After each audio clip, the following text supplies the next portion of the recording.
Around 50 CE, in the city of Hierapolis in the Roman province of Phrygia, modern-day Turkey, a child is born into slavery. We do not know his birth name. The name history preserves, Epictetus, means simply the acquired one in Greek, a receipt, not a person. He is the property of Epictetus, a wealthy freedman who serves as a secretary to Emperor Nero. Epictetus grows up in Rome, in the household of one of the most powerful men in the empire, with no legal rights, no autonomy, no control over a single day of his life. The story that defines Epictetus is one of deliberate cruelty. According to the ancient sources, Epictetus one day decides to twist Epictetus's leg, perhaps testing him, perhaps simply demonstrating the total power a master held over a slave's body. Epictetus says, calmly, "If you keep doing that, you will break it." Epictetus keeps turning. The leg breaks. Epictetus says, "Did I not tell you it would break?" The account comes from Celsus, cited by Origen.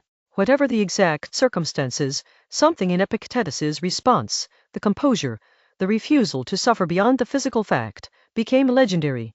How does a man respond to that with calm? The answer is the Stoic concept that Epictetus would spend his entire life teaching, the dichotomy of control.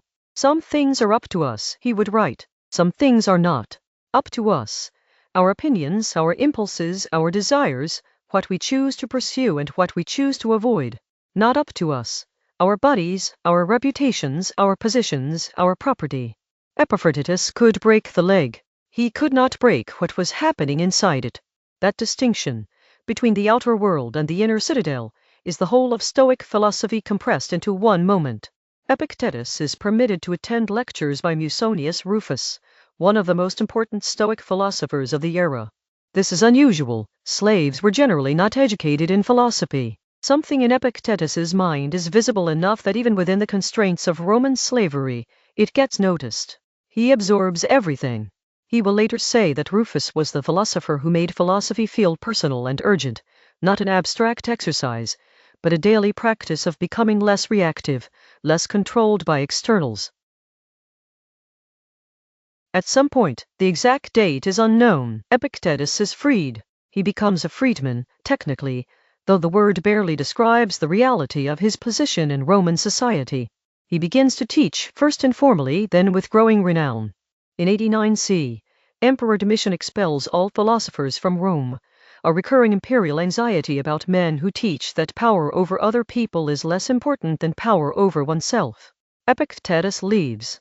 He settles in Nicopolis, in northwestern Greece, and opens a school. He teaches for decades. He never writes a word. Everything we have from Epictetus comes through his student Rion, who sat in his lectures and wrote down what he heard, the way Plato recorded Socrates. The result is the Discourses, 4 books of philosophical conversation, direct and uncompromising, and the Enchiridion, a short manual of core principles.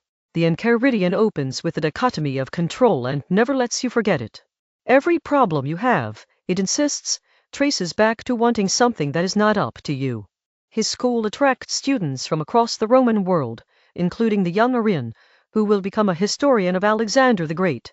But the most consequential student Epictetus never taught directly is Marcus Aurelius, Emperor of Rome, arguably the most powerful man in the world, who read the Discourses as a young man and was permanently changed by them. Marcus's personal journal, the Meditations, is saturated with Epictetan ideas. The freed slave shaped the mind of the emperor. It is one of the most extraordinary intellectual inheritances in history. What made Epictetus different from other philosophers was the absolute refusal to separate teaching from living. He lived in a small house with almost nothing in it. When someone stole his iron lamp, he simply replaced it with a clay one. He adopted a friend's child who would otherwise have been left to die, an act that cost him considerable convenience and comfort. He said repeatedly that a philosopher who teaches equanimity and then loses his temper when his cup breaks is not a philosopher. The test of philosophy is not the lecture. It is the Tuesday afternoon when nothing is going right. The Enchiridions' most quoted passage describes a very specific practice. When you reach for something, a cup, an affection, a success, say to yourself, I am reaching for something mortal, something that can be taken away. Not as a pessimistic forecast, but as an accurate map.